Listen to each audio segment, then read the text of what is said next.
Ako si Jay, isang ina at isang dialysis patient. Samahan niyo ako sa araw-araw kong ginagawa, guys. Bali, ngayon ay Monday. Total, wala namang school ang ating mga kids. Naisipan naming pumunta sa Timberland. Dito yan sa San Mateo Rizal. Bali dito, guys, maraming nagbabike, maraming nagwo-walking, maraming nagjo-jogging. Bali, mataas tong lugar na to, guys. Bali ngayon, hindi kami nag-walking. Sumakay kami ng motor para makarating dito kasi sobrang taas nito, guys, at nakakahingal. Bali, hindi na kaya ng powers ko ang maglakad. Dati, nakakaya ko pang lakarin paakyat. Pero ngayon, syempre, dialysis patient na. Natatakot na ako. Baka mamaya, hingalin ako.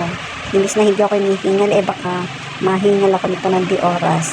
So, yun, guys, makikita niya maraming mga nagja-jogging dito kasi talagang ito yung favorite spot ng mga tao, nagja-jogging, tapos nagbabike.